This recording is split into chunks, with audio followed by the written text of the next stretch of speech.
todos, eu sou a Daniele Rodrigues, estudante de Ciências Naturais da Universidade de Brasília, e você está em mais um Voyeur de Animais Coloridos.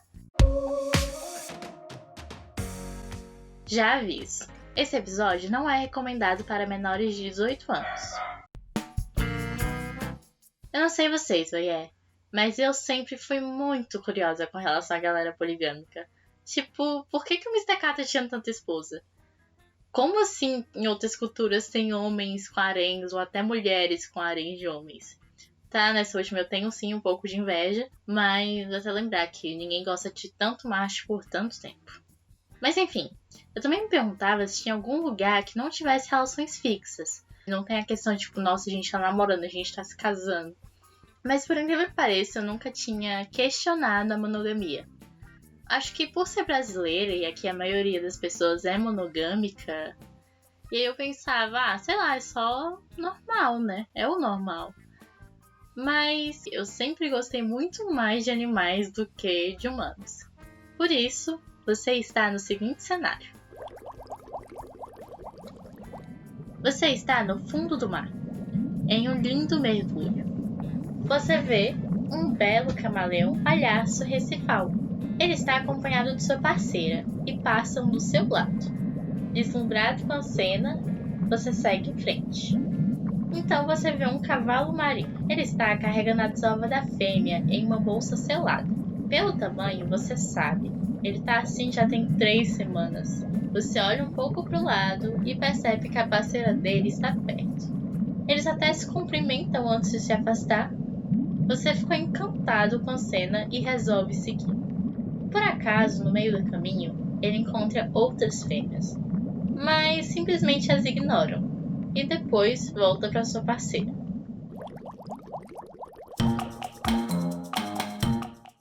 Eu sei, muito fofa essa cena, né? Mas por que a monogamia rola nessas espécies? Então, o nosso camarão palhaço, o primeiro protagonista dessa cena, ele vive em um mundo onde tem machos demais pra pouca fêmea da espécie dele. Simplesmente competição pra caralho. Todo mundo quer uma fêmea. É literalmente aquele meme, me dá uma migalha de buceta, por favor. Mas, além disso, as fêmeas que são poucas só ficam no período fértil a cada 3 semanas. E ainda por cima é um período super curto. Para os machos lidarem com essa situação, eles literalmente ficam do lado da fêmea assim que eles veem ela. Até a estação reprodutiva passar, e aí eu vou casar com ela, e aí depois eu vou embora. Por isso ele fica semanas com ela. Tá, estraguei um pouco sua visão romântica, mas calma. O segundo animal que você observou, o cavalo marinho, ele realmente acaba ficando um longuíssimo tempo com a fêmea. Para ele, é super desvantagem trocar de parceiro. Porque a parceira dele de longo prazo vai ficar fornecendo novos pacotinhos de ovos para ele toda vez que a gravidez dele termina. Um detalhe importante é que, nesse caso, a monogamia acontece porque ele não tem espaço suficiente de desova para carregar a desova de mais de uma fêmea. E ela não consegue dar mais de uma desova por vez. Então, acaba que eles ficam um com o outro. E além do mais, eles são capazes até de sincronizar o ciclo reprodutivo. Então, assim, ela dá a desova pra ele enfrenta a gravidez. E aí, quando a gravidez acaba, ela vai lá e dá outra desova pra ele. Ah, voyeur, que fofo. A monogamia é fofíssima, né? Não. Acontece que a monogamia é uma parada muito tensa quando a gente fala de animais. Pra eles, por que diabo tu ia querer estar sempre com a mesma parceira, que vai pôr sempre aqueles mesmos ovos com os mesmos genes em um mundão aí cheio de indivíduo pra sarrar? Por que diabos alguém ia querer ser monogâmico? Então, vamos passar por diferentes espécies. Tá ligado Viúva Negra, né? Que ela come o macho depois da cópula. Tá, pra começar eu vou ser super defensora aqui dela, porque ela é muito, muito maior que ele. E depois da cópula, ele literalmente se atira nas quelíceras dela. Ele só quer dar tudo de si, literalmente. A vantagem é que, assim, ela tem ovos mais nutritivos. E, consequentemente, maior chance de sobrevivência. Pra ele não é ruim, porque ele tem uma expectativa de vida baixa. Então, já vou morrer mesmo que seja morrendo fazendo algo útil, né? Dando saúde pra minha prole. E aí, claro, isso varia um pouco de indivíduo. Tem indivíduo que evita ser predado. Outro macho muito notório é os zangões de abelhas melíferas. Ele literalmente ejeta seu pênis dentro da fêmea depois da cópula. E ok, antes que os biólogos de plantão reclamem, os termos certos pro pênis dele é apêndice genital.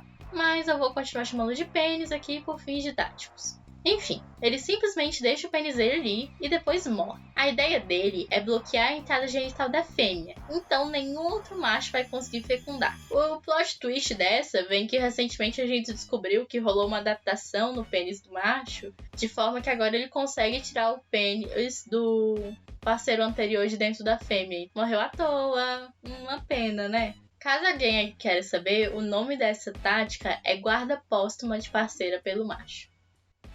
Não ficou claro o que a monogamia tem a ver com isso. Bom, acontece que se as fêmeas permanecem na atividade depois da cópula, os machos vão querer evitar que elas copulem com outro macho. Afinal, ele quer se certificar que os filhotes sejam deles.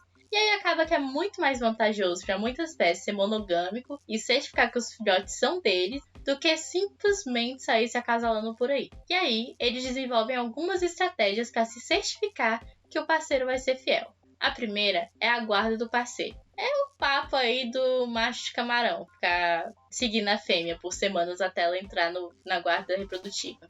Mas tem até casos de espécies onde o macho escolhe uma fêmea ainda juvenil. Fêmea juvenil, juvenis em geral, são indivíduos que não atingiram a maturidade sexual, sabe? E aí eles simplesmente ficam lá do lado dela até ela atingir a maturidade sexual. É isso.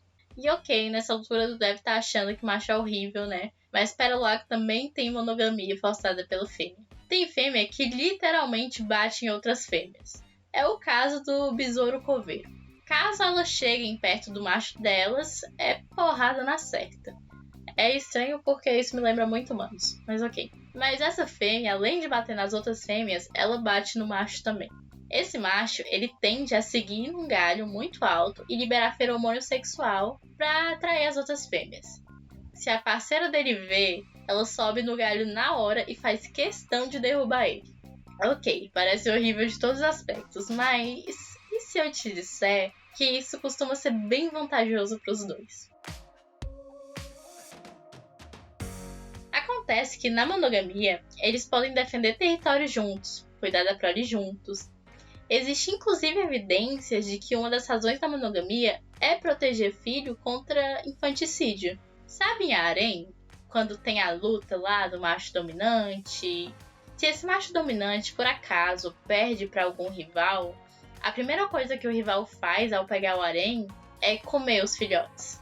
E ele não faz isso pra querer, vou extinguir aqui esse macho. Ele faz isso porque se ele come os filhotes, as fêmeas entram num cio quase imediatamente.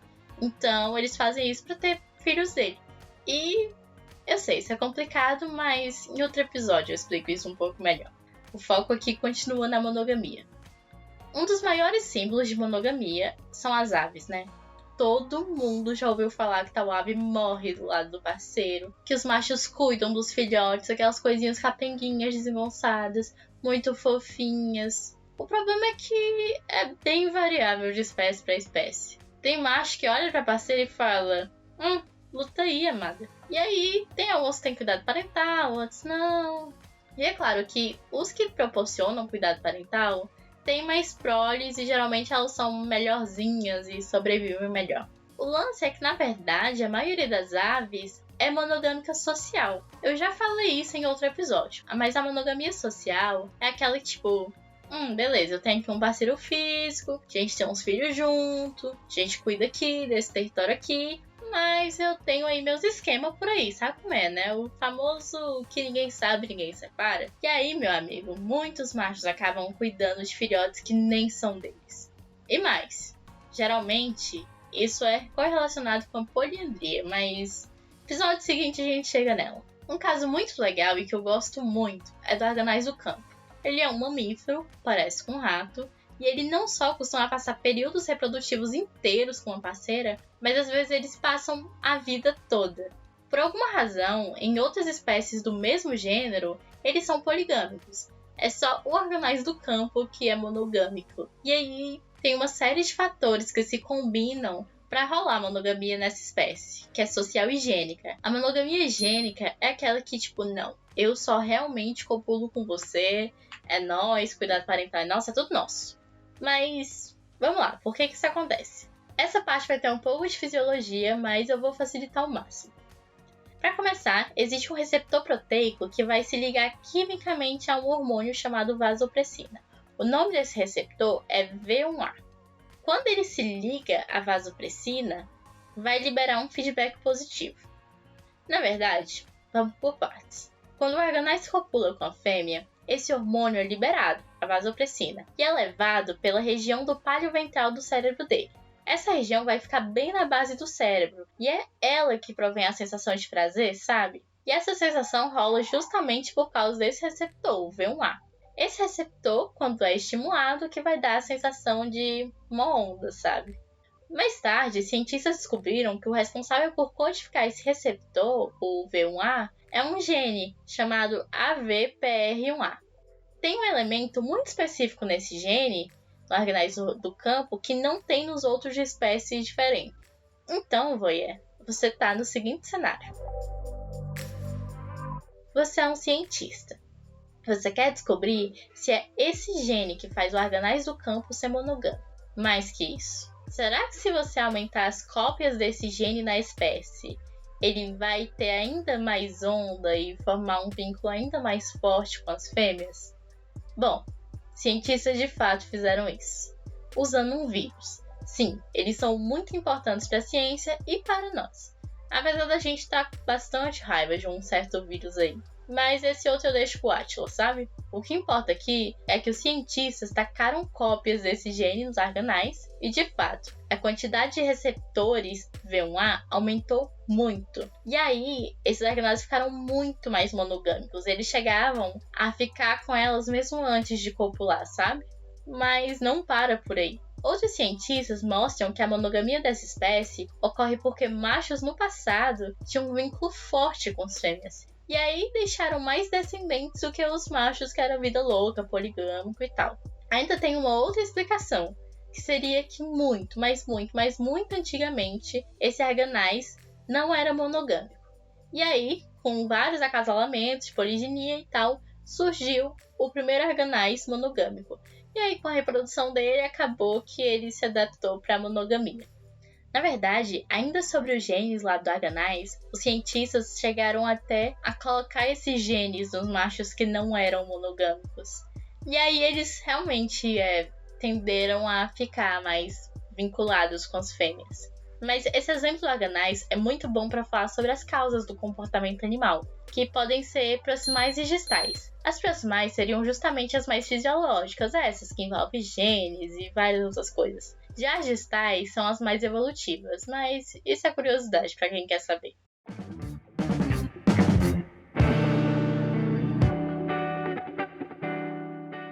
E se a gente falar de humanos? Ok, eu confesso, eu reluto muito para falar de humanos nesse podcast. E quando eu falo, geralmente tem convidado. A real é que depois que eu vi a monogamia em animais, eu vi tanta semelhança com humanos que eu fiquei muito curiosa. E sim, não me entenda mal. Eu sei, são sistemas diferentes. Não devemos dar razões humanas e sentimentos humanos aos animais.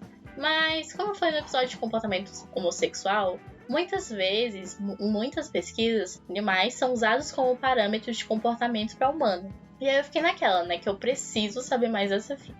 Por ser um assunto super complexo, e por eu não me sentir muito confortável em falar de humanos, eu fiz baseado em artigo, documentário, entrevista, li bastante coisa, e mesmo assim eu deixo claro que nessa parte do episódio eu queria muito mais compartilhar com vocês o que eu aprendi durante as buscas e falar alguns pontos de vista e tal que eu tenho, do que ficar muito preocupada em ser super científica, sabe? Mas vamos lá.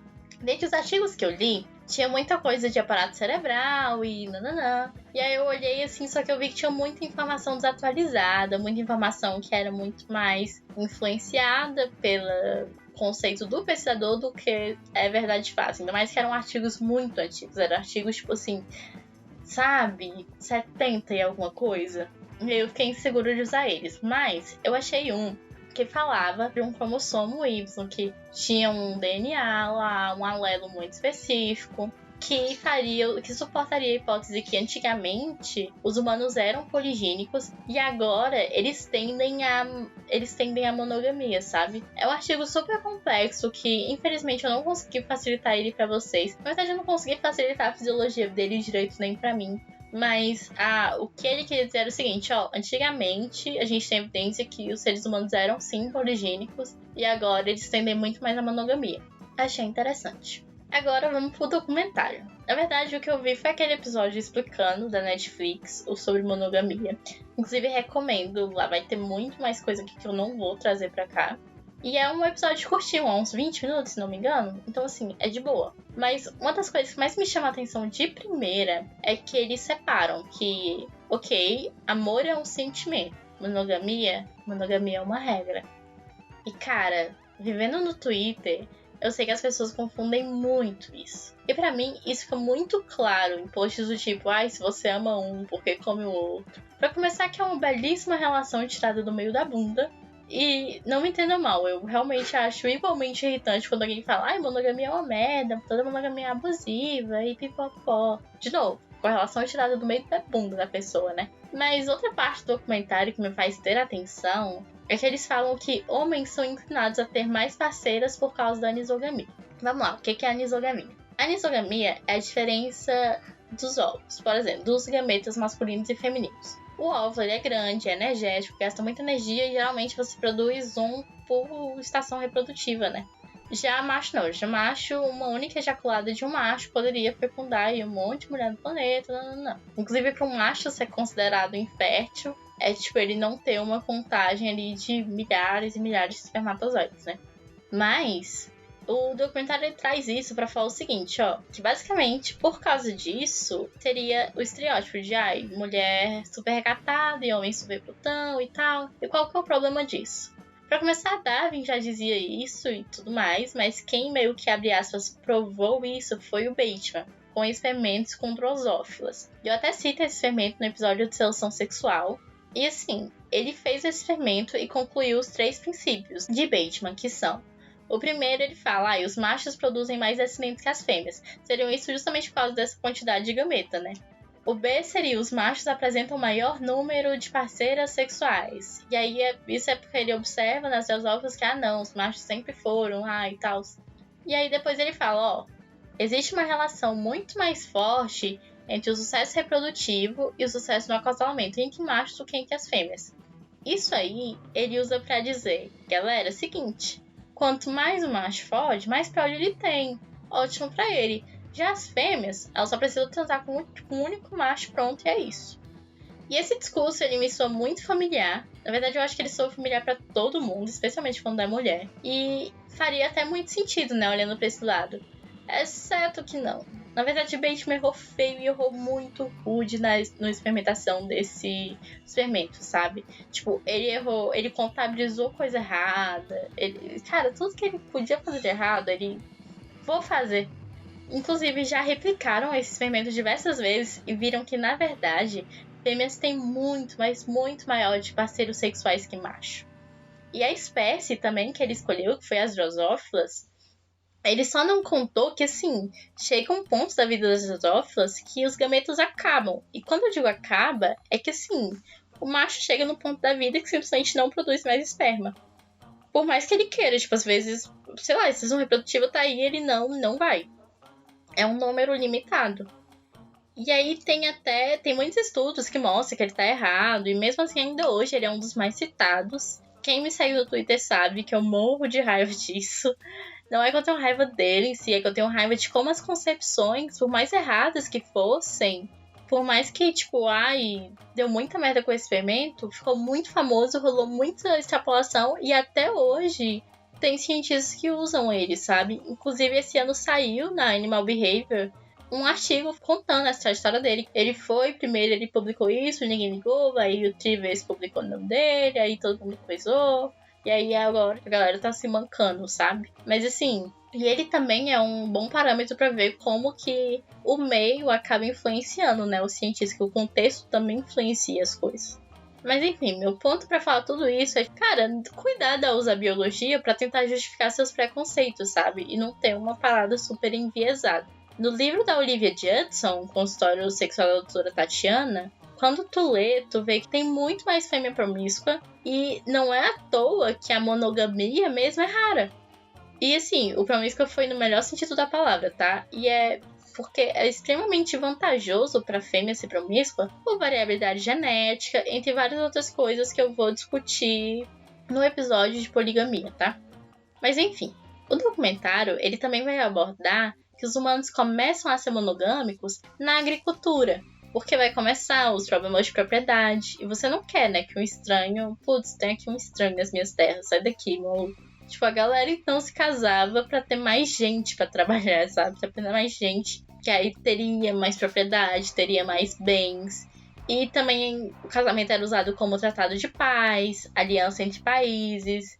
Ele não foi inventado de primeira, tipo, nossa, eu super te amo aqui, logo vamos nos casar, sabe? Na verdade, primeiramente a ideia era aquela: ter muito parente pra ter mais terra. E é engraçado ver isso hoje em dia, porque eu fujo mais parente que tudo. Eu acho que a maioria das pessoas que eu conheço, então assim, né? Mas enfim, a questão do amor romântico, da coisa, tipo, não, vamos nos casar por amor, surgiu há centenas de anos, tipo, é bebê. E foi em 1700. E aí vem a questão de que, sim, precisam se casar por amor, porque duas pessoas fazem parte de um todo.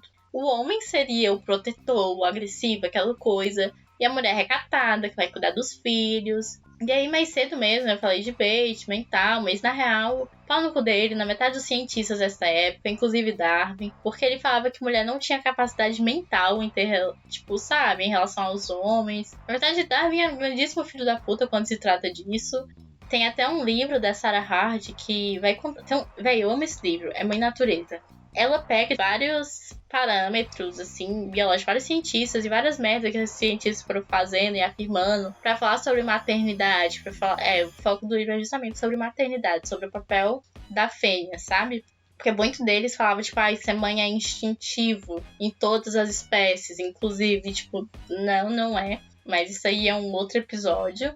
Mas eu super fico aqui a recomendação do livro, é muito bom, especialmente para vocês que se interessam em saber como os cientistas daquela época eram grandíssimos filhos da puta quando se tratam de fêmeas. Mas é estranho que isso ainda reflete hoje, as fêmeas ainda são estudadas seguindo esses parâmetros, sabe? Então é muito difícil tu encontrar estudos com fêmea que não seja direto da poliandria, da poliginia, que vão ter uma abordagem que não vai ser tipo, nossa, olha só, que fêmea recatadinha, e olha só essa fêmea cuidando aqui das proles. No documentário também fala um pouco de ciúmes. Mas um dos caras que dá a entrevista, ele fala o seguinte, ó, eu sou casada há 24 anos, 20 desses são não monogâmicos, e as pessoas viram pra mim falar, não, eu não conseguiria, eu dou muito valor ao compromisso pra isso e tal. E aí ele rebate. Legal, você dá valor à monogamia e não aos parceiros. Essa é pesadíssima, né? Mas realmente, cara, eu de verdade, eu vi isso aí, eu fiquei tipo, pô, boto fé. Nas entrevistas que eu vi, eu confesso que eu me pautei muito no Manuel Luca Mateu. Eu não sei se eu pronunciei isso certo, provavelmente sim. Mas bora lá. Eu me pautei nele porque ele é presidente da Sociedade Espanhola de Intervenção Sexóloga e Sexologia e membro da Academia Internacional de Sexologia Médica. Assim, é o currículo, né, Brasil?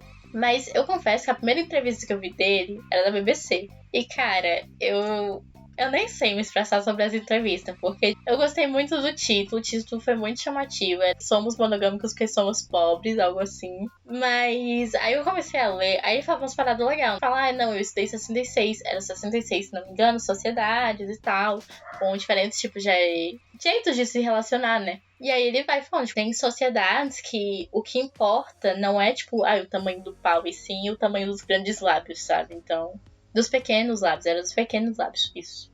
Então, que isso vai mudando, tal, e que mudava completamente a forma que essas sociedades viam o corpo feminino, o papel da mulher e tal. Enfim, tem essas partes legais da entrevista, mas aí tem partes que eu olho assim, eu tipo, véi, tu perdeu a beira, porque ele começa a citar psicanalista, aí por aí eu já fiquei tipo, tá, e aí do nada ele começa a falar sobre a impotência sexual de líderes mundiais, tipo, Adolf Hitler, Trump, ok, essa galera é escrota pra caralho mesmo, bem mal resolvida, mas assim, véi, que base que tu tem que falar, tipo, necessariamente que as pessoas têm necessariamente impotência sexual? Assim, não foi muito bem com essas palavras que ele falou, mas Vejam uma entrevista e vocês vão tirar aí suas conclusões por vocês.